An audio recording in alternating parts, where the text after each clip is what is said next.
নমস্কার, রীতা হোম কিচেনে আপনাদের সবাইকে স্বাগত জানাই। আমি রীতা আন্দামান থেকে। আজ নিয়ে আসছি কাঁকড়ার আরেকটা নতুন রেসিপি নিয়ে। তো এখানে আমি কাঁকড়াগুলোকে ভালো করে ধুয়ে হলুদ নুন মেখে রেখে দিলাম।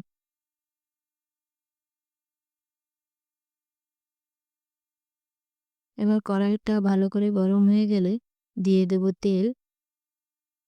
তেলটা গরম হয়ে গেলে কাঁকড়াগুলোকে আমি হালকা ভেজে তুলে নেব।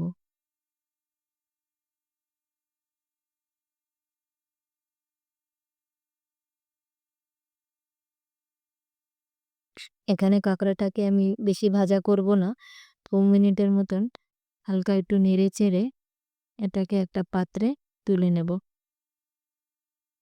ওই তেলেই আমি আরেকটু তেল দিয়ে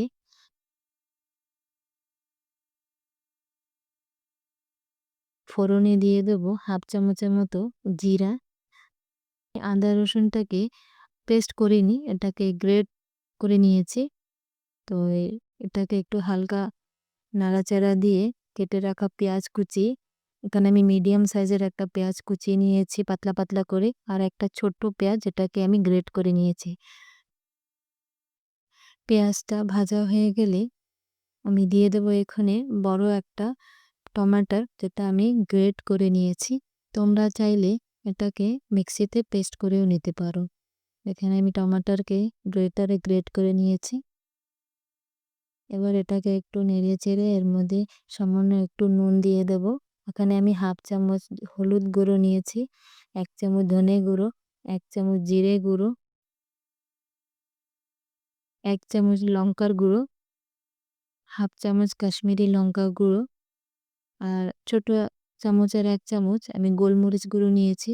আর এখন এটাকে সামান্য জল দিয়ে মশলাটাকে আমি ভালো করে ভেজে নেব। মশলাটা আমার ভাজা হয়ে গেছে, এর মধ্যে ভেজে রাখা কাঁকড়াগুলো দিয়ে ভেজে নেব।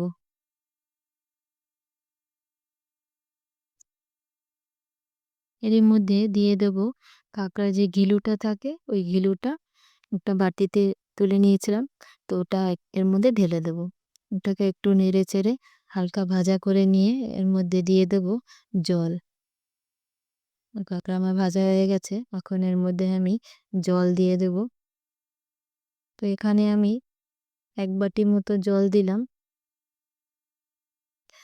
বেশি পাতলাও হবে না, আবার বেশি ঘনও হবে না। তোমরা দেখতেই পাচ্ছ কাঁকড়ার ঝোলটা দেখতে কত সুন্দর। এখন আমি স্বাদ মতো নুন দিয়ে দিলাম। এটাকে আমি 5 মিনিটের জন্য ঢেকে রেখে দেব। তো 5 মিনিট পরে ঢাকনাটা তুলে আর একটু ফুটিয়ে নিয়ে হাফ চামচের মতো গরম মশলা দিয়ে এটাকে ঢেকে দেব।